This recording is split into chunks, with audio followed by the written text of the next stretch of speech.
Before you buy a new pair of monitors, let me tell you something. The next huge upgrade you can make to your studio costs literally $1. So if you want to know what it is, I'll show it to you right now. Right, so before I show you what it's your next huge upgrade for your studio, let's talk about a little bit of my studio, the stuff that I have behind my back. So you can see I got two sets of studio monitors. I got a pair of Adam T5Vs plus a subwoofer right behind my desk. So it's like a triplet equipment. So we have the pair of Adams plus the subwoofer. They are both linked to the subwoofer, and the subwoofer goes then to my audio interface, which is an Audient ID14 MK2. And also I got a pair of tiny Genelex AT10C, if I'm not wrong. Let me actually check it out first. Okay, so the exact model is a pair of Genelex AT10A. Now, if I have all this gear, why I am now telling you that you shouldn't get any new monitors? Now, let me actually tell you something first. I only paid for the Autumn audio monitor because the pair of Genelex was actually a prize that was given to me after winning a remix competition on Skio Music. So here it is. Yeah, I don't know if you can see it, but that's me. So I won the pair of studio monitors. Okay, so now let's talk about the actual best speaker that it's in my room, and that speaker is this $1 speaker that sounds like absolute crap. And now you're asking yourself like, hey, why would I actually pay $1 for a crappy sounding speaker? Well, the explanation will actually blow your mind. So the reason that I got this speaker in the first place is because of a video from Venus Theory, where he actually explained how this cheap speaker is where he runs all his mixes before delivering them to his clients. And I was super intrigued, like, how can this highly respected mixing engineer and music producer just run all his mixes through this crappy speaker before delivering it to his clients? For me, it just sounded so stupid, but I gotta give it a shot. So I just got one for myself. Now, the reason behind it's actually so useful, it's because it has three main key features that these speakers do not have. Now, the first reason is because this speaker it's fully mono. So you are not going to hear anything on the side signals. You're gonna hear your entire mix collapsed into this crappy mono speaker. Now, why do you want to listen your tracks in mono? It's because it helps with masking, because all the frequencies are going to be collapsed to just one single channel. So you're going to be able to hear what sounds are masking each other. You're going to make better decisions for volume balance, because sometimes on the stereo image everything sounds good, the volumes, but then when you collapse everything to a physical mono speaker, sometimes the volume balances. You're going to realize that maybe, hey, this hi-hat is maybe a little bit too loud, maybe this percussion is a little bit too quiet. So it will help you with volume balance a lot. So yeah, collapsing everything to mono has tons of benefits, but instead of doing it on your DAW, I think you should definitely do it on a physical mono speaker.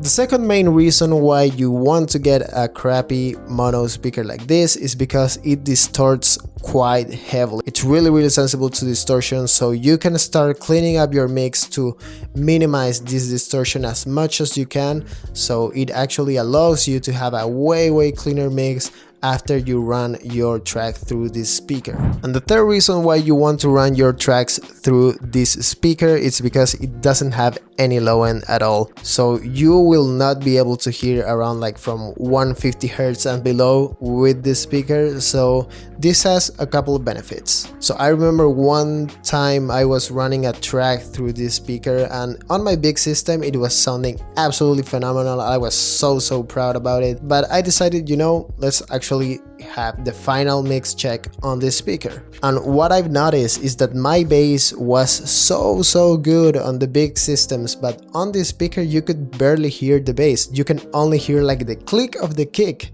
not even the full kick, it's just the click of the kick. So I was like, so my bass is actually not translating to this system, and it's okay. Sometimes you want to have basses that are really subby, so that's fine. But in my case, I wanted my bass to have a little bit more upper harmonics, a little bit more crunch in the low mids. So yeah, I run it through this speaker and I realized that my bass wasn't cutting through this speaker. So what I did is just I went to my bass channel and I started, I had it on a high cut, so I just started pulling away a little bit of the high cut until I could hear some of the harmonics being played through this speaker. So after making that correction, I switched to my big system and oh boy, it sounded so much better. And also another benefit that I actually found with this speaker is that I remember one day a vocal of mine was sounding good again on my speakers, but then as soon as I switched to this speaker, that vocal had a weird super harsh like resonance that was so painful to listen through this device. So I just grabbed an EQ, tried to identify where that resonance was, and I just lowered it just a little bit so it sounded good on this one. And again, after I swapped to my main big system, the vocal was sitting so good. I actually turned off the EQ and I could listen now to that resonance on my big system. So it was definitely a fix with this speaker. Now, Venus Theory in his video has other explanations on how he used this speaker, so I'm just gonna leave a link down below to his video, because to be honest, all credits go to him, because if it wasn't for that video, I would never have purchased this speaker. Now, before you go out there to your local dollar store or whatever to buy one of these, there's a couple considerations that you need to pay attention for this trick to work on your studio. So mine is from the brand Blick. I don't know if you can see it, but it's a Blick. I'm just gonna leave a link down below. So I'm just gonna put like a picture on the screen or something, so you can just Google search it or reverse image search or whatever. Now, the things you need to look for on this speaker is, first of all, you need to have an auxiliary port on the speaker so you can actually plug it into your audio interface. So the way I plug it into my audio interface, instead of using the channels for my studio monitors, I use the headphone channel into this speaker. So then I just raise the headphone volume and just straight up just listen through this speaker. The second thing that you need to consider is that this speaker has to be a mono speaker, okay? It has to have one driver inside of this, just one cone, nothing else. You don't want stereo speakers. So these little like box style speakers that are stereo and sound like crap, yeah, they might actually help something, but you need to have a mono speaker for this to be like the ultimate, benefit for your productions. And the third thing that you need to consider is that it has to sound bad. Like, you don't really need to start spending like 10, 15, 20 bucks on something a little bit better, because that's gonna ruin the purpose of this method. The idea is that you need to have a mono speaker that sounds bad and that has an auxiliary port. That's it. Okay, so now you know everything about this speaker. I'm just gonna run some music onto this speaker so you can kind of like hear how it sounds. This is the speaker. Let's actually turn this on. Absolute garbage.